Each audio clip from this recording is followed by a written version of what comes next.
Welcome to Fact Check Friday, the Unparented Heart Edition, because only the truth sets the unparented heart free.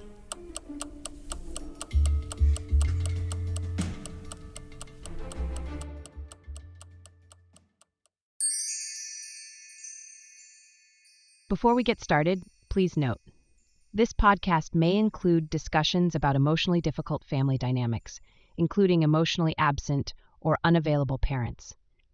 Everything shared here is for educational and motivational purposes only and is not a substitute for professional mental health advice, diagnosis, or treatment. Please seek support from a licensed professional if you need it. Well, hello, bright souls. Hey, welcome back, you guys. Welcome to Fact Check Friday.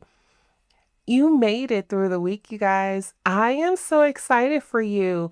I know that it is really hard sometimes to get through these long working weeks. If you're working, if you're running a business, it can be just really tough sometimes, just stressful. Joining in with me, I don't take that for granted at all.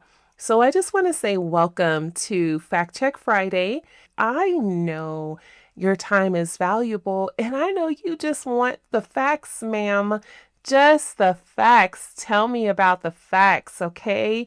It has been such an eye-opening week when it comes to these two topics, the overwhelmed, checked out parent and the emotionally absent parent. As I'm going through these topics myself, it is really emotional for me, and I take it very seriously. The space where we take the feelings you've carried for years and hold them up to the light, we also hold them up to the light of research, because a lot of times we feel like we're alone. A lot of times we feel as though no one understands what we're going through, and that's just not truth. One of the things that I want to bring to you are the numbers, just so that you know is not just a motivational podcast. This podcast is about real feelings, real situations, and also real research, real numbers, and real truth. Because sometimes the most healing thing you can hear is that you're not imagining this and you're not alone. And research and data backs your story so that you can feel validated. I know as a high achiever, I like facts. I really do. I like the truth. So today we're going to look at what emotional absence actually does to a child, not from opinion, not from guesswork, but from research that's supported statistically. And that just shows you how deeply these wounds shape your identity and your confidence and your real connections. So before we get into it, let's go ahead and take a deep breath, because this information is going to be so much to take in. So we want to be in a relaxed position to receive the information. So take a deep breath for me. Hold that deep breath and release. I want you to know that you're safe here. And as we walk through these facts, remember that these numbers, they don't define who you are. They just simply explain what you've lived through and why healing matters so much. So we're going to go with statistic number 1. Research supported fact shows that children who experience emotional neglect are 2.7 times more likely to struggle with low self-esteem and identity confusion in adulthood. That comes from Journal of Child and Adolescent Trauma. This is one of the strongest, most consistent findings in trauma research. Emotional absence, it doesn't just hurt your feelings, it shapes how and who you become as an adult and how you see yourself. So that's very important to know. Your low self-esteem is because you weren't esteemed at all as a child. Fact number 2, career confidence. Employees with low self-esteem are 50% less likely to pursue promotions or leadership opportunities, even when they are fully qualified. That comes from the American Psychological Association. That one really hit home for me because I have passed up so many opportunities in my past because I did not feel that I was qualified enough, even though I had the credentials, even though I had the experience. My low self-esteem from my childhood, being told that I wasn't good enough, being told that I had to work harder, even though I was on the B honor roll or had perfect attendance, shaped me as an adult, saying that I don't qualify to be at anyone's table unless I am absolutely top notch. And that's not true. It was a vice president of an organization that I worked for that told me, Beverly, you know more than you think you do. It was almost like she could see right through me and understood that I had the knowledge, I had the skills, and I had the credentials to back it up. And I even walked in it. Someone who had watched me throughout my career, she spoke directly to me. And that follows me all the way even today.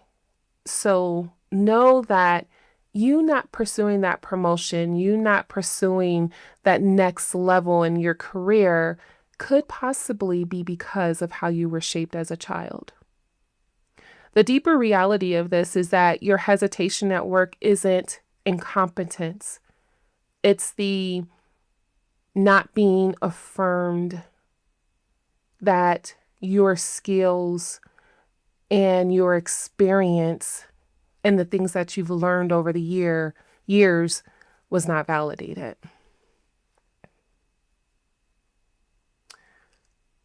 Fact number 3, parenting patterns. Parents who grew up with emotional neglect are 3 times more likely to struggle with emotional attunement to their own children. That's the National Institute for Clinical Application of Behavioral Medicine. The deeper reality of that is awareness breaks cycles. The fact that you're paying attention actually means you're already parenting differently than what you've lived. You know, we live in a society that does not support parents as much. And unfortunately, I'm not a parent myself. However, I have watched parents over the years, and many parents feel guilty or feel as though they're not good enough for their children. And I've heard this so many times, and it's because of how you were shaped. You're trying to make a difference. You're trying to do differently, and you're trying to do better. But what you're not realizing is because you're aware of the situation of how you're feeling and what you're going through, that is the first step. That's the first step of good parenting. My dad used to say things like, I'm trying, if anyone ever confronted him on his parenting. I'm trying. I've learned that the word trying means you're doing very minimal, if anything at all. The word that you should use is I'm doing. Not I'm doing the best that I can. I am doing. You don't have to do better. You don't have to do less. You just have to do. And by listening today and by taking the initiative, guess what you're doing? You're doing. Fact check number 4, relationships. Adults who experienced emotional neglect are 2.5 times more likely to fear conflict, avoid emotional conversations, or shut down during relational stress. That's from the Journal of Social and Personal Relationships. Relationships for those who are survivors, it's very, very hard. A lot of people don't understand that building a relationship and any type of connection with people takes a lot of work and effort. When it comes to relationships, Bright Soul, I want you to hear this. The way you learned to connect as a child wasn't a choice. It was a survival strategy. Let's walk through what happens to your nervous system when you are a child and why it echoes in your adult relationships today, your confidence, and even the way you handle your stress. From birth to about age 7, your brain is wiring itself around the central question: is the connection that I have safe? Is it safe? Because as a baby depends on safety. Knowing that the adult parent that they cling to, that they're studying, that we are studying when we're being held, is the one who is supposed to protect us and the one that is supposed to guide us and the one that is supposed to nurture and care for us. And there's an attachment theory that Bowlby, Ainsworth, and decades of neuroscience says children develop connection patterns based on how consistently and warmly caregivers respond to their needs. These patterns become attachment styles, and they shape emotional regulation, stress responses, and relationship behavior in adulthood. The nervous system learns through experience, right? So things that are consistent and repetitive, that's how the nervous system is developed, because you're still developing. Your body is still regulating. When you come into this world, it's trying to understand how to operate, what is good, what's bad, what's safe, what's not. That fight, flight, and freeze that we talked about last month, your body is learning how to develop that. So a child's brain is still forming the pathways that regulate emotional safety, what stresses are, and how to recover from that. You're learning trust. You're learning your self-worth, that affirmation, good girl, good boy. You're learning the ability to ask for help, because as a child, you're vulnerable. You're supposed to be helped. And when we have caregivers or parents who are in tune to that, meaning they notice it, they respond to it, and they respond to it with gentleness and with the ability to nurture and care and repair what is out of sort, is supposed to be a natural response to development and how the brain of a child learns. My feelings matter. I'm safe. People come back. But when a caregiver is inconsistent, they're absent, they're removed, they're shut down, they're overwhelmed, and then the child's brain learns differently. It learns to operate with unpredictability. It learns to say, I have to do this alone. And the long-term impact of that, what studies show, is that early attachment experiences significantly influences the adult emotions, communication, how we respond to conflict, relationship satisfaction, mental health outcomes, and the ability to trust and be vulnerable. So it's not just about personality. And the reason why I linger on this one so much is because regardless of if you're a parent, regardless if you're an employee, a friend, a spouse, all of those things are about relationship. So when you're asking the question, am I good enough? Am I able to? You have to look at how your relationships are. And if connection felt safe as a child, then you would be able to trust easily. You will be able to communicate openly. You will be able to recover from conflict without a problem. And you will believe that you're worthy of the love that you're giving and receiving, including from a child. But if your connections felt unsafe and were inconsistent and overwhelming, you will notice as an adult that you're shutting down during conflict.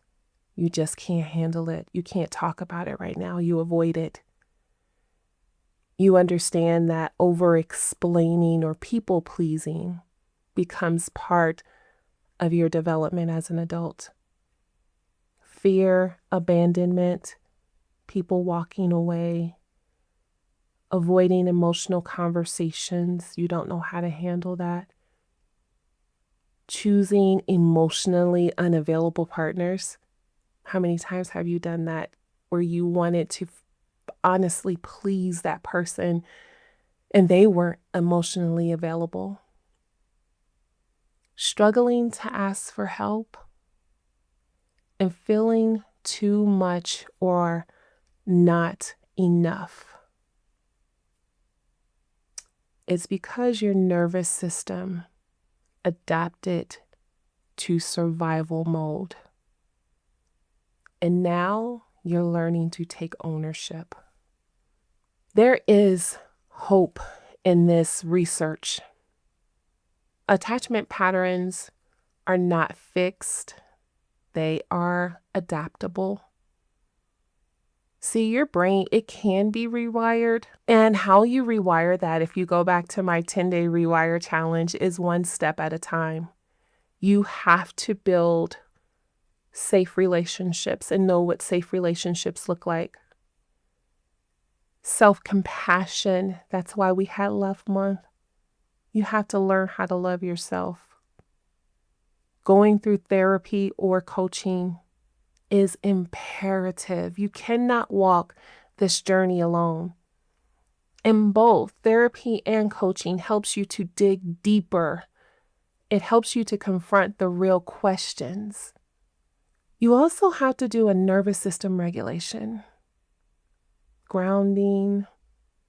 People say meditation, I say praying. Having a relationship with God, which talks about spiritual grounding and securing who you are in your faith. Those are the things that research shows can help with overcoming what you experienced as a child and what has shaped you as an adult.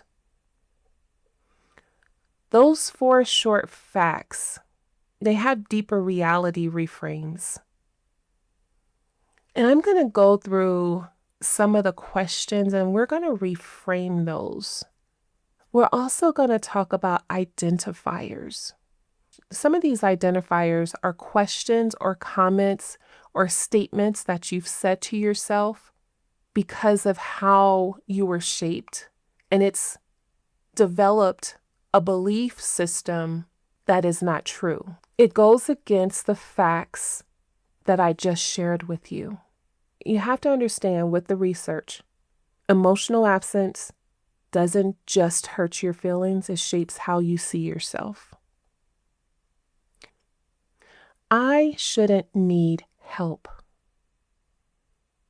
The deeper reality of that is you weren't designed to heal in isolation. Letting others support you is part of becoming whole.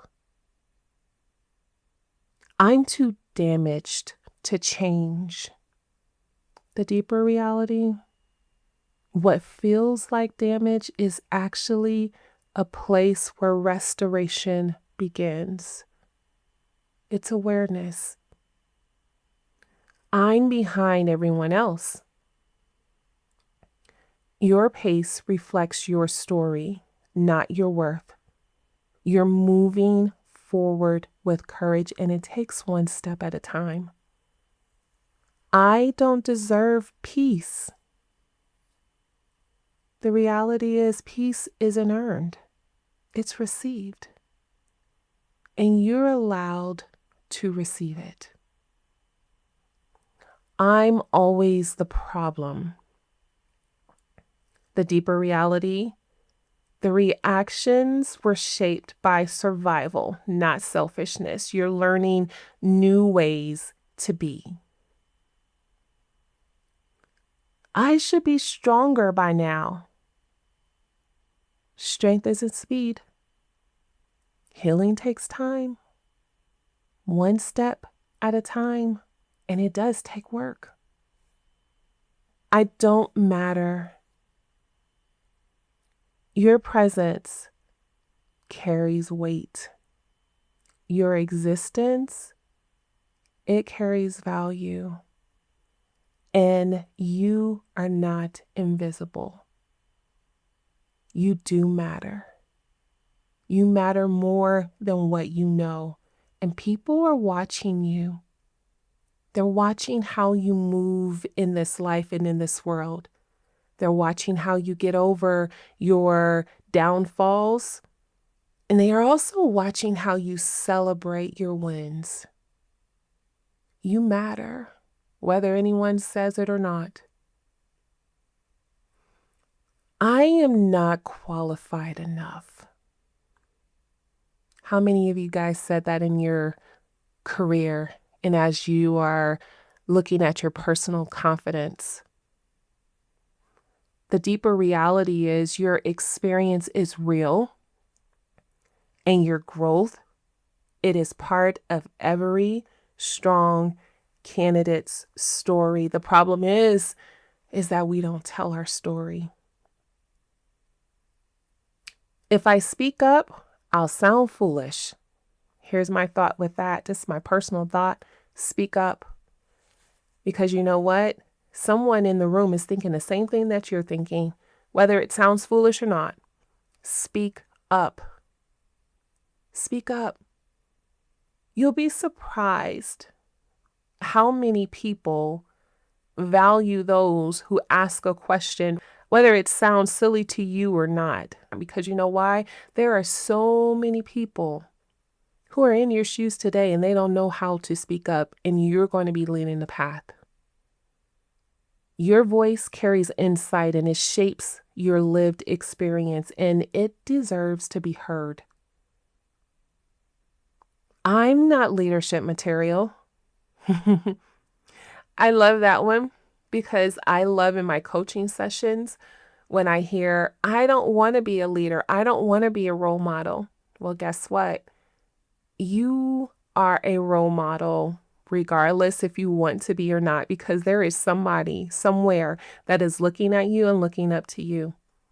Whether it's your children, whether it's your coworker, whether it's your neighbor, somebody somewhere is watching you. And they are either admiring you or they're saying, I don't want to be that person. You get to choose what that is. Because see, being a leader, and I know that many of you are, I know that many of you are high achievers and you strive to do good and you just don't settle in it. Leadership is learned. You actually rewired your mind. You rewired your mind to do good things and to achieve great things and to get the skills that you need in order to reach the goals of where you're at today. So that was learned. It wasn't inherited.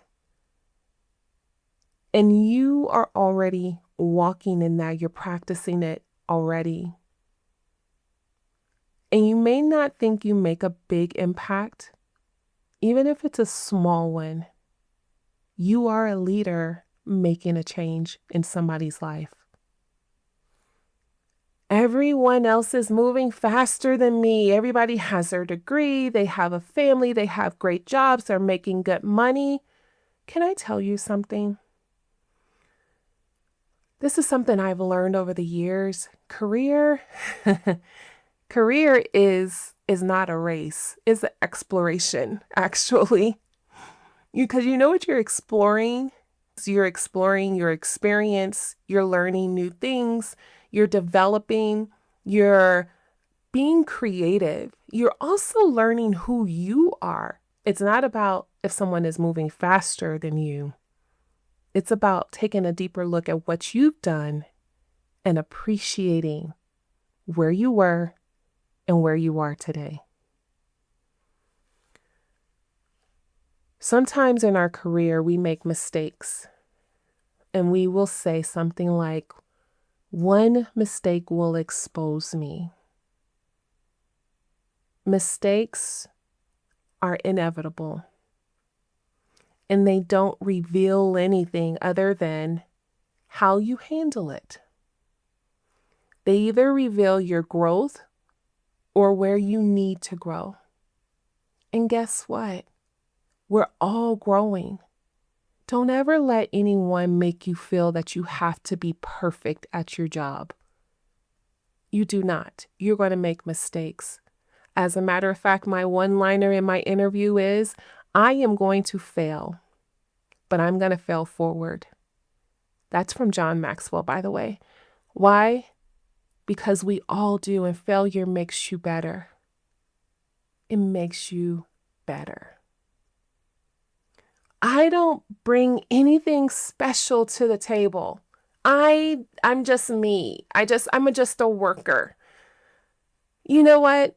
Take just out of it. I don't care if you work in a factory job.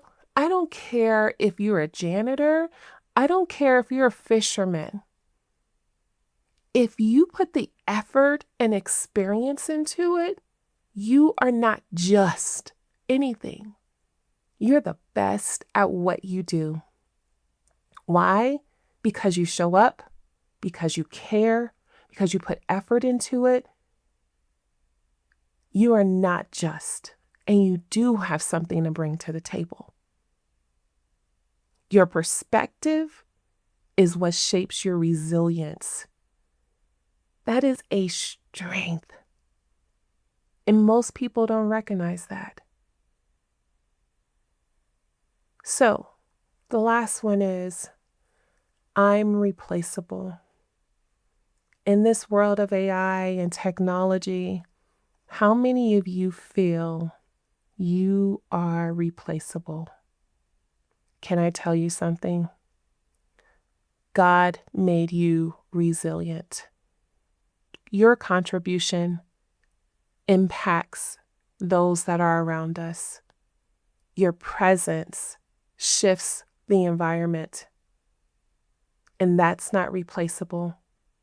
Machines can replace production, but somebody has to operate the machines. You have to find out how you can adapt, how you can become flexible. That is a skill. Many people aren't flexible. They look at situations and they're conquered by them. But you know, something that I've learned about those of us who were survivors of childhood trauma, one of our strengths is being able to adapt, being able to change with the times. And that's your superpower, actually. That's something that most people don't have. Most people don't recognize. You know how to adapt. You know how to change. You know how to recognize when it's time to go in a different direction. So that's not it. You're a survivor. Now you're going to be taking ownership, because not only will you say, I'm not going to be replaced, but I am going to be the one behind how things change. I'm going to bring ideas to the table. I'm going to speak up, because the tools that we have out here, such as AI, we can work with them and not eliminate or replace anybody. How about that? Now let's shift into parenting.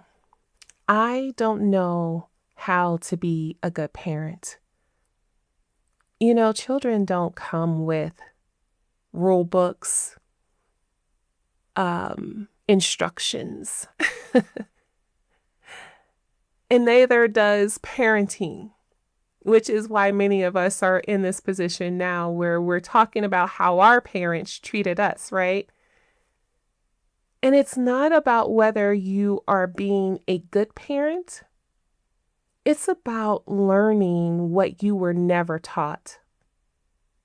It's about learning the love and the motion of it. How are you operating in the space of being a parent? How are you doing it differently? I get overwhelmed too easily. I'm just like my parents. If you're able to say that you get overwhelmed too easily out loud and you know that, guess what? That's your red flag. That's your signal. So now it's up to you to do something about it. It's up to you to do something that your parents didn't do. Take control. Get the help that you need. Slow down. Take some deep breaths. Ask yourself the question, what is it that I need? How can I get through this? Where do I get the help that I need? And I can go back and say therapy 1,000 times, and being overwhelmed sometimes is not about therapy, getting the help. Sometimes it is coaching. Coaching helps you to dig a little deeper and discover those things that you need. Maybe you just need a babysitter and you don't have anyone around and you need the resources. Maybe it's just somebody to talk to, another adult person. You have to say what it is you need when you're overwhelmed or you repeat the cycle. My kids deserve someone better. That goes back to relationship and how you see yourself. Your kids don't deserve anybody better. Did you know that children are a gift from God? And God entrusted you with your children. So they don't deserve anybody better. They deserve you, but they deserve the best of you. The realization is you have a lot to offer. You just can't be afraid. You can't hold it back. You have to navigate through it. And you can share your experiences with your child because each generation is supposed to get better, not worse. I'm too emotional to parent well. Well, that goes back to the overwhelmed. What is it that you need? You see, a lot of times in parenting, and I've seen it, and again, I'm only speaking from what I see. A lot of times from parenting, parents tend to do the opposite of how they're raised. So if you were raised with a heavy hand, guess what you're going to do with your child? You're going to do the opposite. You're going to be so lenient because of what you experienced and what you felt. So it's not about going from one side to the other. It's about finding a healthy balance. It's about reining in your emotion. It's about getting the emotional support you need. I've learned that in this society, you'll be surprised how many people I've talked to that they feel so alone in a world of millions of people. There are people who feel so alone. So you need to find community. You have to. You have to find people that are in the same situation that you're in, because you know what happens? Somebody in that group has a solution. But when you isolate yourself, guess what? You're on the island by yourself and you're trying to do everything, and it's going to make you feel emotional. It's going to make you feel overwhelmed. But you're going to have to open up. It's about doing the work. So, as we continue into the final part, which is relationship, Relationship is almost repetitive to career, to parenting, to self. And a lot of times these questions or these comments is something that you say to yourself about yourself. Or someone has said to you, but they're only repeating what you've already said to yourself. In relationships, you hear, I'm too much for people to handle. You're too much. I can't deal with all of that. Here's the reality of it all. Your depth is not a burden. It's a capacity. See, you're learning how to share with people who can't hold it in. And when we get into intimate relationship, we start kind of vomiting on that person, the things that we didn't get. And we have these expectations that that person is going to fulfill what we're missing. And that becomes too much for them. But can I tell you something? The right person that comes along for you, they're going to have everything that you need and then some. God knows who you need in your life and at what capacity. You might even say to yourself, I don't know how to let people in. You have a wall. This was my biggest thing. I had a wall. I didn't know how to do anything other than surface level, because sharing the closest part of me, my secrets and the things that I've been through, that was like gold. You're not going to get that, because you're not going to walk away from me with everything, every part of me, and I can't get it back. So no one's going to get to know the real me. Here's the reality of it. Closeness for you wasn't modeled as safe. You can build safe relationships. You slowly build relationships. You intentionally build relationships, and you build relationships with wisdom. I'm not saying put all your business out there. I'm not saying tell everybody everything. What I am saying is you begin to learn people and you begin to understand where you can put your trust. I always ruin relationships.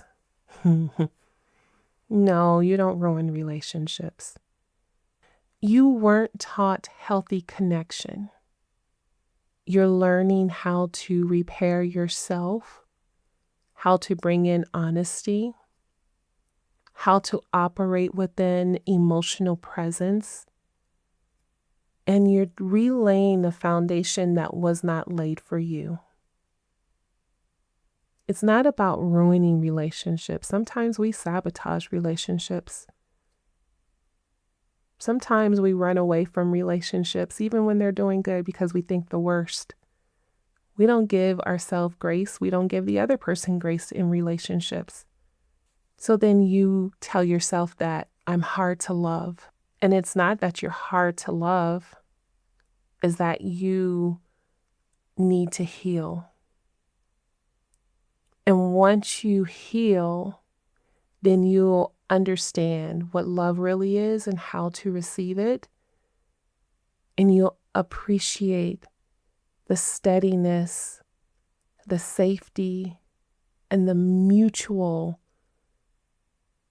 respect of love.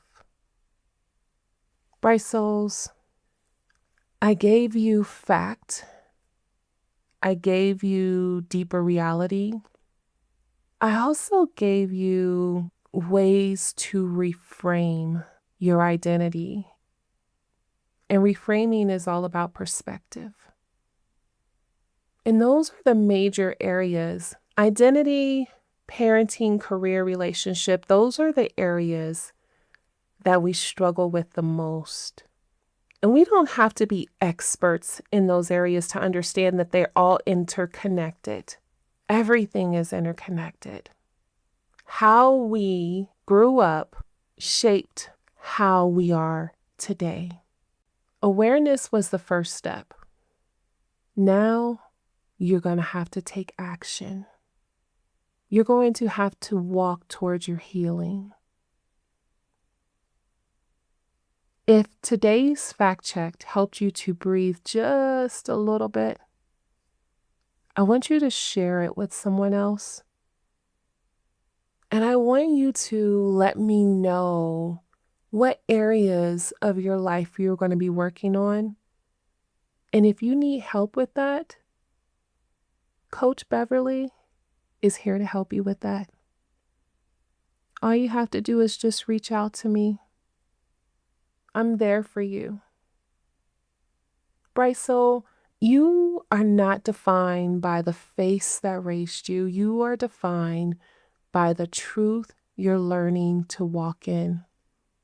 You are growing, you are rising, and you are not walking alone. You're not. So as we go into this weekend, I want you to take a deep breath. Hold it and release. Walk in awareness and walk in action. You got this. And until we meet again next week, Bright Soul, have a great weekend. Well, Bright Soul, I pray today's episode met you with God's gentleness. If something touched your heart, I would really love to hear from you. You can leave me a review on Apple Podcast, or you can send me an email and share what God stirred in your heart. Or if you want to go deeper, you can order your Bright Soul Bundle Journal. It's on sale this month. It's a quiet way to meet God and meet yourself. Join me every Monday, Wednesday, and Friday as we keep healing with God. Until then, let your soul breathe.